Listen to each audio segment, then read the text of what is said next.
Pinagdaan ako po sa laot. Mapag-aral lamang ang sarili upang makapagtapos ay buwis buhay na pumapalaot ang binatang si EJ. Kailan mo pa ito ginagawa? Matagal na po. Mga 5 taon pa lang po kasama na po ako ng tatay ko paglalaot. At sobra niya rin akong pinahanga sa taglay niyang talino. So 7 certificates yung meron si EJ. Lumalaot ka ng madaling araw tapos pumapasok? Umalis po ako ng hapon po, mga alas 4 po ng hapon. Uwi po ako ng 4 AM ng umaga. Natutulog ka pa ba nun? Hindi na po. Diretso na po, pasok na po sa school pagka Grabe guys. Samahan niyo po kami hanggang dulo upang alamin ang kwento ng buhay ng binatang si EJ.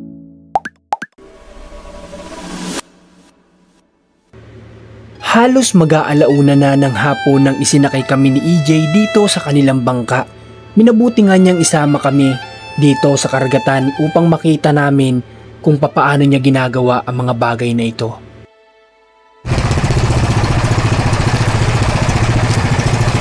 Sobrang tirik na tirik ang araw ng mga oras na ito at talagang mahapdi pa sa balat. Kaya't dito pa lang, naiisip ko na ang sakripisyo ng mga mangingisda.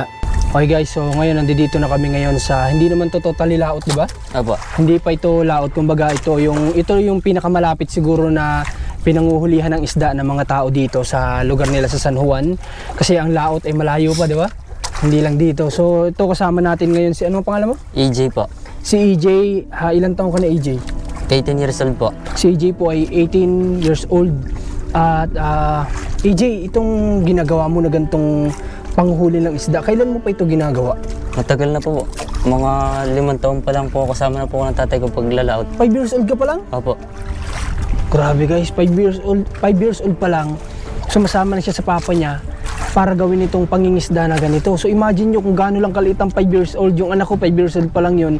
So napakaliit pa lang nun. Ibig sabihin nun, ano pa lang yun na itutulong mo sa papa mo nun? Ano po, yung gaya po ng paghihila po ng lambat, tsaka po paglalaglag. Tinuruan ka talaga ng Opo. papa mo. Sa magkakapatid ba, EJ, ilang kayo? 5 po. 5? Opo. 5 sila sa magkakapatid. So, sinong panganay? Yung ate ko po. Sumunod ka? Opo. Okay. Itong gantong pangingisda, bakit naisipan mong pasukin ito na nag-aaral ka? Ano po, ito lang po ang tanging kabuhayan namin dito sa aming baryo. Dito sa lugar nyo? EJ, balita ko, lumalaot ka ng madaling araw tapos Opo. pumapasok? Paano yun? Umalis po ako ng hapon po, mga alas 4 po ng hapon. Tapos uwi po ako ng 4 AM ng umaga. Alas 4 ng hapon, umaalis ka na sa inyo. Opo. Paglabas mo ng school yun. Opo. Tapos diretso laot ka na. Opo. Ang balik mo ay alas 4 ng madaling araw. Opo. Tapos natutulog ka pa ba nun? Hindi na po. Diretso na po, pasok na po sa school pagka Grabe guys, isipin nyo, pagdating mo ng bahay, puyat ka pa, pagod ka pa sa laot, medyo alam mo yun, para ka din nagbiyahe ng bus, may alam mo yung tinatawag na jet lag, para may ganun ka pa, tapos liligo ka lang, papasok ka na ng school. Ganun yung sakripisyo ni EJ? Opo. Ni EJ sa paglalaot para lang makapagtapos ng pag-aaral. Okay, nung mahal na araw, anong pinagkaabalahan mo? Ano po, nagtatawid po kami ng mga manliligaw doon po sa kabilang ilog. Itinatawid nyo? Opo. Gamit bangka? Opo. Okay, balita ko may ginawa kayong ano yung ginawa nyo? Yung pong cottage po. Cottage? Opo. Para sa? Para po pa Maliligo? Maliligo. Pinaargilan po Ang namin. galing Sinong katulong mo nun? Yun pong pinsang ko. Kayo ang magkakatulong gumawa? Grabing galing ni EJ guys na gumagawa ng paraan para magkaroon ng extra income. Kasi si EJ po ay magkukolehiyo na. Kailan ka nag-graduate? Ano po, April 5 po. Noong April 5. Itong pag-aaral mo na pagtapos, ano yun, may tulong ng magulang o ano mo rin? Yung kinikita mo din sa pangingisda? Tulong po kami ng aking ama po. Tulong kayo ng tatay mo. Yung kinikita mo sa pangingisda, tapos kinikita niya, pinagmimix niyo yun. Opo. Pag pumapasok ka, magkano binabaon mo? Ano po, katasan po yung mga 50, 100 po. Tapos doon ka nakakain nun? Opo. Buti nagkakasya. Napagkakasya mo naman. Opo. Papamasahe pa o susunduin ka? Minsan po sinusundo ko, minsan po namamasahe. Grabe. EJ, kung dito sa dinanas mo ito sa buhay, gaano kahirap yung gano'n na sitwasyon? Mahirap po. Isipin mo, maglalaot ka ng madaling araw, wala kang tulog, pasok. Paano sa school dumadating ba yung time nakakatulog ka? Hindi naman. Hindi naman po kasi na. Hindi naman. Opo. Hindi kayo naantok. Hindi po. Grabe. Pero kumusta naman yung mga grado mo nung nag-aaral ka? Ayos naman po. Matataas. Opo. Balita ko nga sa mama mo, tataas doon ang grades mo. Opo. Hindi talaga hadlang guys yung alam mo yon, yung pagsabayin yung kung paano ka kikita, pag-aralin mo yung sarili mo na hindi pa rin maapektuhan yung grado mo. Si EJ yung nagpatunay nun na hindi yun hadlang.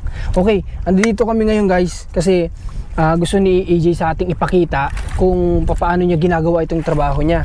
So ngayon EJ, pakita ko to ha. Yung pamain nila, pusit ba ito EJ? Pusit po. Na nilagyan ng asin? Opo. Ba't may asin? Maagnas din to pag... Para po hindi masira yung pahay. Okay. Ang purpose nun para hindi masira. Hindi para dun sa mahuhuli. Opo. Okay, yun yung purpose nito. So, ang galing lang ito. Chinap na, no? Opo. Chinap na. So, balita ko ang lalaki daw dito nung nahuhuli ni EJ na pusit. Totoo ba?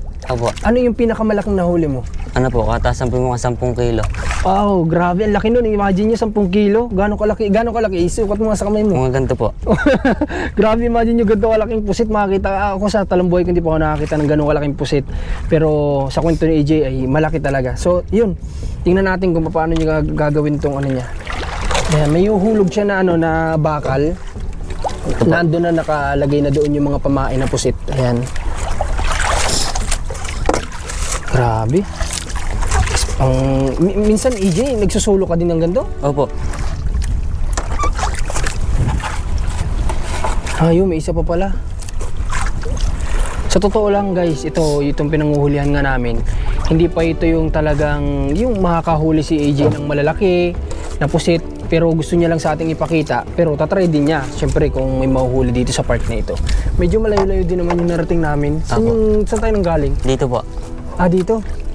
Tama doon. Doon pala kami nang galing. So napapalibutan din ng mga bundok-bundok. Baka may mga isla pa nga dito. Ganito po tayo niya pagka yung ano. Paano tayo niya? Pag nilaglag na po namin. Okay. Meron siyang flag. Opo. May flag na nakalagay tapos may foam sa ilalim, sa dulo ng flag. Para yun yung palatandaan kung may kumakagat sa pain. Opo. Lulubog po ito. Okay. Pati yung pulunan niya iiwanan? Opo. Wow. Ayos ah. Ganyan po tayo niya. Ano kinakailangan? Layuan mo yung ano mo? Hindi naman po. May sisibad pa rin kahit ganito lang. Apo. Ang agwatan. Grabe. Bilib na bilib ako sa bata na to guys. Alam nyo nung first met namin ito, papakita ko sa inyo yung video na talagang naiyak siya kasi nga yung sakripisyo niya para lang makapagtapos guys ay hindi biro. Yung sinuot niya na buhay, kumbaga yung pinasok niya na buhay na hindi lahat ng estudyante kayang gawin yun, na aalis ka ng hapon, babalik ka ng madaling araw para lang magkaroon ka ng pambaon, para lang may lamang ka sa tiyan mo, para lang may katulong yung mga magulang mo, di ba? Grabe. Kailangan maintain mo din yung pagsasagwan. Opo. Okay, kasi aagusin tayo, no?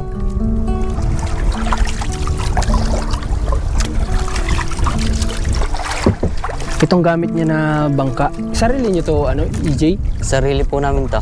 Grabe din store ng bangka na to, guys. Nakwento sa akin ng papa niya, di ba? Opo. Pwede mo ba sa amin kwento, EJ, kung paano? Kasi kung ano, paano niyo ito nakuhang bangka na ito? Ano po, pinag-ipunan po namin ng aking ama sa pangingisda po. Bali, inabot ito ng gaano katagal ninyo na bago na pundar? Matagal po, umabot po ng mga 1 taon po ito bago nagawa.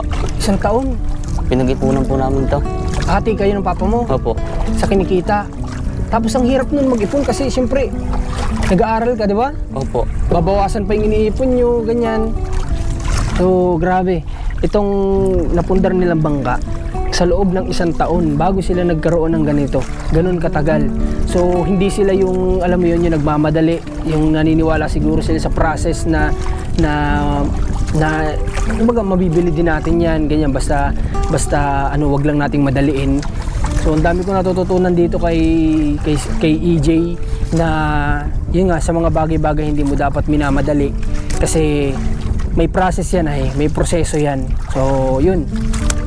At alam ko naman na malaking bagay itong bangka nito para sa kanila kasi ito yung nagsisilbi nilang service para makapanghuli sila ng isda. Yun yung kasi yung hanap buhay talaga dito sa San Juan. Okay, kapag pupunta EJ ng laot, gaano kalayo? Ilang oras? Malayo po, mga 2 oras po. Ala, Bago layo. marating din sa pangangawilan. Minsan nakapaglaot ka na ng solo? Opo. Wala, di ka natatakot mag-isa? Hindi po. Grabe. Siguro kung ay sa bagay, siguro kasi bata pa lang, 5 years old pa lang, nasa dagat na si EJ kaya hindi siya natatakot. Pero kung ako tatanungin, kahit nga ngayon siguro, baka matakot ako kahit na 3 kami magkasama. Punta ng laot kasi one time na experience ko na sa laot guys. Talagang nakakatakot lalo kapag inabot ka ng tinatawag na subasko. Yung biglang wala namang bagyo pero biglang lalakas yung, di ba? Tama ko? Ikaw naranasan mo na yun? Naranasan ko na po, madaming beses na po. Anong ginagawa mo pag ganun? Wala po, tuloy-tuloy lang po kami. Ganun, dire-diretso lang? Opo. Pray lang ano? Opo. Balita ko inabot ka ng bagyo dito? Opo, sa laot po. Anong bagyo yun? Yung bagyong ano po, yung nakaraan po itong bagyo.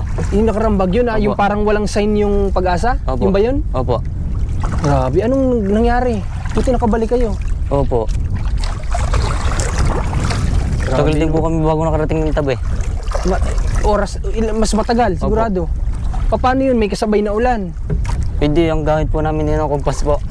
Oo nga, kasi hindi nyo kita yung Opo, daan. hindi Kasi, po di kita ba? ang daan. Kasi kapag sa dagat guys, kapag sobrang lakas ng ulan, hindi yan yung parang sa kalsada na makikita mo pa rin dahil sa mga ilaw.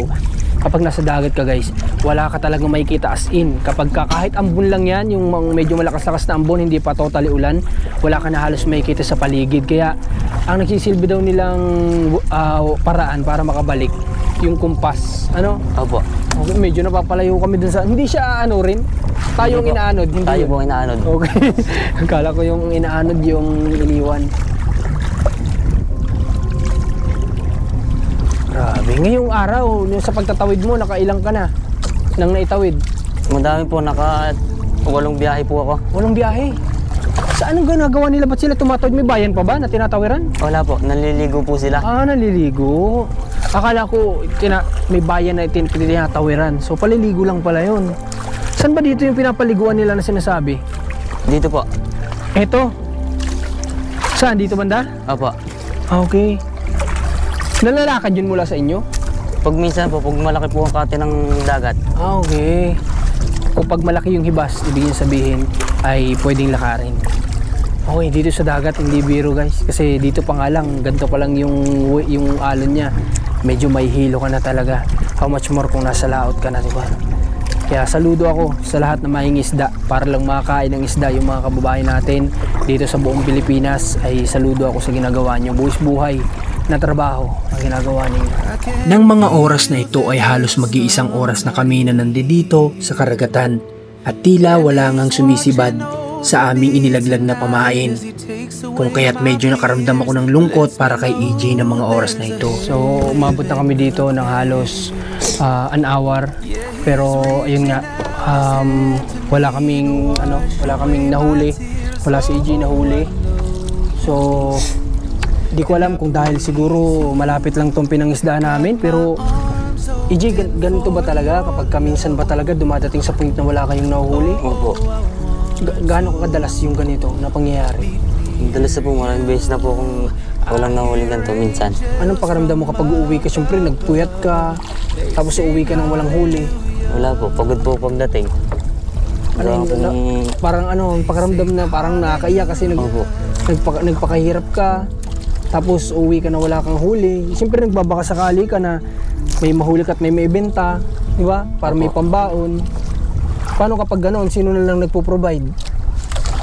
Ano po, nagawa po ng parang aking ama para magkaroon po ng baon. Ay ganoon. Siya na lang muna gumagawa ng paraan. Opo. Okay guys, so ayun. Bigo kami ngayon sa panguhuli namin ng isda.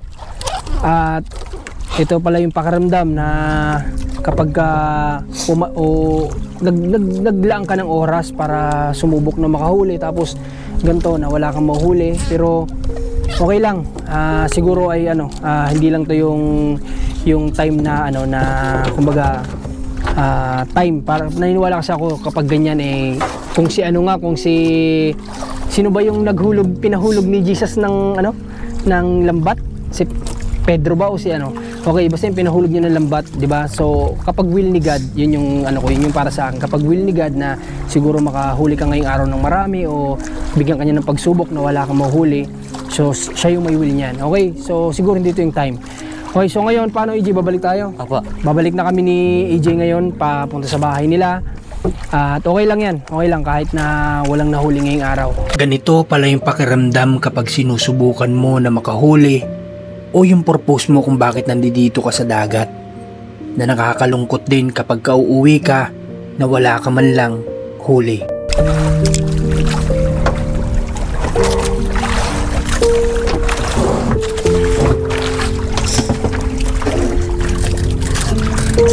Kaya't matapos namang maghanda ni EJ ng kanyang makina, ay agad-agad naman na bumiyahe na rin kami pabalik upang pumunta sa kanilang tahanan.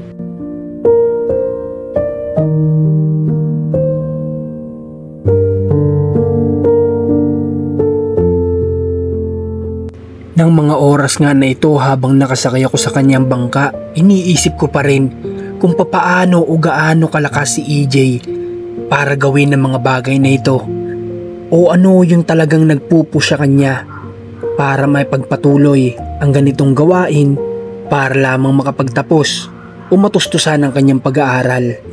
Kaya't na mga oras na ito, talagang hangang-hanga ako sa kanya.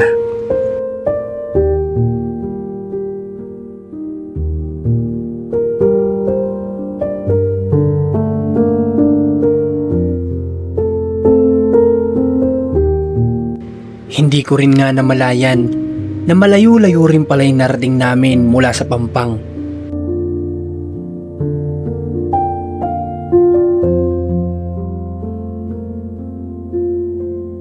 At mapapansin nga din pala natin sa video na ito na ganito kainit ang panahon na halos mapaso ang aming mga balat. Ngunit napansin ko na ganito ang silig ng dagat.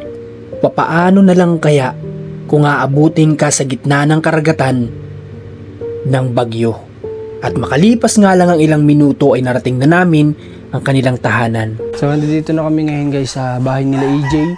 At ito po yung munti nilang tahanan. Yan, nakita nyo sa video kanina yung nakuna ni Rans nung pag-scouting natin dito sa kanila. So ito, napundar ng kanya siguro mga magulang kahit paano na may half body naman pero yung kadugtong niya ay mga kawayan. Tapos hindi ko lang alam kung ilang kwarto meron tong bahay nila na pinagtutulugan nila EJ. Oh, ito si EJ, nagkuha siya ng may lalatag sa maupuan namin kasi mainit. Okay po tayo, EJ. Hindi ka? Napakabait na bata. Okay. So EJ, dito sa bahay ninyo matanong ko, ilang kwarto meron yan? Ano po, dalawa lang po. Dalawa? Opo. Para sa magulang mo tapos sa inyo? Opo. Okay, yung tinutukoy mong panganay mong kapatid, nasaan siya? Ano po, nagtatrabaho po sa ngayon sa Macdo. Dito rin sa ano? San Juan po. San Juan? Opo. Okay, uwian siya dito? Opo. Okay, uwian pa pala ano? Okay, paano nung nag-graduate ka? May nakuha kang award o ano something? Meron po, mga certificate po. Mga certificate? Kagaya ng ano? Ano po, yung good conduct po. Wow, good conduct may nakuha. Dito po yun. Sige nga, patingin nga. So, to see is to believe, di ba? Mas maganda makita natin. Parang kawig mo si Buboy, ano? Parang kawig mo, guys, parang kawig niya si Buboy. Ewan ko kung napansin niyo sa ano natin, sa video natin. Pero in person, kawig niya si Buboy, guys. Yung tinutulungan ni Commander. Tingnan natin. Makita natin. Ito po. Wow! Ngayon lang ito? This year lang ito? Opo. Ang dami. So guys, isa-isahin natin ha. Isa. Lakad. Okay, dalawa. Tatlo. Maliit na kaya dalawa, malamig dali, sabihin mo malamig dali. Pang-ina, pang-apat. Saka tinapay ha. Pang-5. Pang-6. Pang-7. 8. So 7 certificates yung meron si EJ this year. Ano ito, nakuha mo habang pumapasok o itong graduation lang? Yung graduation lang po. Ito lahat? Grabe. Sino, ano ito? Isang bigayan lang? Di ba uso na ngayon yun kapag umakit ng stage, babanggitin nila lahat, tapos isang bigayan lang, ganun. Sino umakit sa'yo? Ano po? Mama ko po. Mama mo? Oh, wow. Sobrang galing. Dito natin makikita na yung pagpupursige po ni EJ sa kanyang pag-aaral para lang po matupad yung pangarap niya. So, matanong ko si EJ, ano ba sana yung pangarap mo sa buhay? Gusto ko pong isang maging seaman. Gusto mo talaga maging seaman, dagat pa rin. Bakit anong nagpa-inspired sa iyo at dagat pa rin yung gusto mong pasukin talaga? Ano po? Yung mga pinagdaanan ko po sa laut.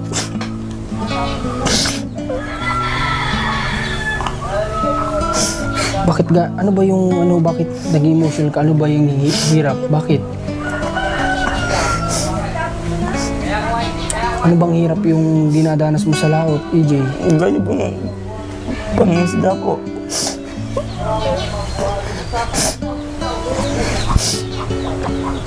Hindi kasi biro yung guys. Hindi biro ang dinadanas ni EJ para lang makapagtapos ng pag-aaral. Sobrang hirap nun.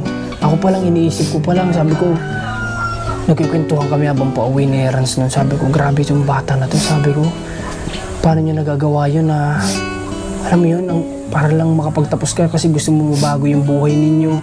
Nagsasakripisyo kang mapuyat, tapos magpa-aaral ka pa. Ganun yung sakripisyo ni EJ para lang makapagtapos. Kaya ganun din kataas yung gusto niyang pangarap para mabago yung buhay. Diba EJ? So alam ko EJ, itong gusto mo, sana ganito. Sana makatulong kami sa pag-aaral mo. No? Ano bang gusto mong sabihin sa mga kababayan natin? EJ, huwag ka mahiya. Sabihin mo sa kanila kung ano yung tulong na gusto mo sana. Sabihin mo sa camera natin. Huwag ka mahiya. Gusto ko po makapagtapos sa pag-aaral para po makatulong ako sa pamilya ko. Ay, sana guys, matulungan natin si EJ makapagtapos ng kanyang pag-aaral. Kasi nakakatuwa sa isang bata na o sa isang binata na mangarap ng ganun para sa kanyang pamilya. Diba kasi yung iba, marami ngayong kabataan na halos nawawala na yung pangarap sa buhay nila. Kung ano na lang yun, nandyan yun na yun. Pero si EJ yung klase ng binata na gusto niyang someday ay may provide sa kanyang pamilya. Hindi lang ganito ang buhay, EJ, no? Opo. Hindi lang laging manghuhuli ka lang ng isda sa dagat. Ano? Opo. Okay. Itong EJ, tanong ko na lang sa'yo. Itong pag-aaral mo na ito, ano ito? Kumbaga ay, ano yung nag-push sa iyo para makapagtapos ng kagaya ngayong K-12, unang-una? Ano po? Unang-una po Ano yung unang rason? pamilya ko po. Pamilya. Opo. Para, kumbaga, ang ate mo ba nakapagtapos? Hanggang grade 12 lang po. Grade 12, hindi na siya nakapagkolehiyo. Opo. So if ever man, ikaw yung pinakauna sa inyong sa inyong magkakapatid na makakapagkolehiyo sana, ano? Opo. Okay, so dito ba may school na ganyan? Wala. Wala po. Wala. So saan mo sana planong lugar na mag-take ng exam para Sa ano po? Nag-take po ako sa Lucena po. Oh, nag-take ka na ng exam? Ano, may result na? Wala pa po. Wala pa. Okay, pero sa nakikita ko kay EJ, kayang-kaya niyang ipasa kung ano man yung exam sa kanyang papasukin na eskwelahan. Guys, yung kagaya ni EJ, yung klase ng estudyante, ako na po nagsasabi sa nakikita ko sa kanya at sa ng mga nalaman ko sa background niya, kasi hindi lang naman kami pupunta dito na sila lang yung kausapin namin. Halos lahat din ng mga tao na nakakilala kay EJ nakausap na namin. Napakabuting anak, napakabait na bata, napakabait na binata na walang ibang inisip kundi makatulong sa magulang. Nakikita ko po sa kanya na hindi masasayang ang tulong kung financially sa kanyang gustong matapos sa pag-aaral. Kasi promise, ako na pong sabi, makikita natin someday si EJ na tutungtong sa entablado bilang graduate ng kolehiyo na kurso na gusto niya. Diba EJ? Po. Okay, sige EJ. masaya kami na nakausap ka namin ngayon. Tawa mo to? Okay, ngayon ay susubukan natin na matulungan si AJ, pero yun, kung sa mga may busilak din na puso na gusto pong tumulong kay AJ sa kanyang pag-aaral, mag-message lang po kayo sa ating page na Marcos TV channel. Hanggat nandito po kami sa Quezon, ay babalik po kami dito kay EJ at gagawin namin yung best namin para makatulong hanggat nandito kami, at ang importante nga yung kanyang pag-aaral, guys. Okay, sa ngayon ay may kukunin lang ako EJ sa sasakyan, ha. Okay, wait lang, hintay mo ako dyan. Sa ngayon, guys, may paunang tulong tayo kay EJ. Salamat din sa kanya kasi pina-experience niya sa amin yung solid na dagat na yon kanina.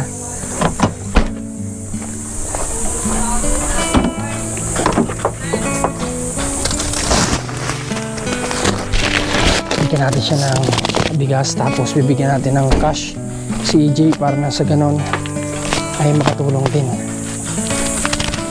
EJ, dito mo muna to. Para may pandagdag kayo, tapos hawakan mo muna to para may pang gastos ka muna, ha? Salamat EJ kasi sinama mo kami sa ginagawa mo. Sobrang sarap sa pakiramdam na may experience kung ano yung nararanasan mo, ha? At bilib ako sa iyo kasi napagtapos mo yung, masasabi ko na rin na pinagtapos mo yung sarili mo sa pamamaraan na panghuhuli ng isda. Ano? EJ, kaya saludo kami sa iyo. Sana huwag kang magbago. Kita namin na mabait kang bata, mabait ka. At ang wish ko na lang sana ay sana bumuhos ang biyaya sa iyo, no? Okay, so sa parents mo may gusto ka bang sabihin? Marahil hindi ka open sa kanila. So sa camera namin pwede mong sabihin sa kanila.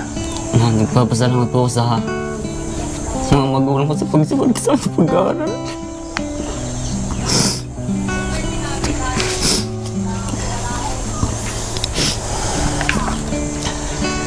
Okay, so mabigat kasi sa loob ni EJ yung kanyang dinadanas. Okay? At pati tatay mo napakabait, sa totoo lang, di ba? Tatay mo sobrang bait din. Talagang every time na pupunta kami dito, siya yung nanlilibre sa amin ng halo-halo dito. Yan na kuya. Sobrang bait niya, sobrang bait. Kaya, hindi lang pala halo-halo, meron pa dito. Binila na naman tayo ng biscuit tsaka ng soft drinks. Ako, sobrang babait talaga ng mga tao dito sa isla na to. Itong sa mga hindi nakakalam, ito pong tinitira nila EJ ay ito ay isla, di ba? Isla naman talaga, di ba? Ito ay isla kasi napapalibutan ito ng dagat. Okay? So, ayun. EJ, sa sunod ulit natin na pagkikita, ha?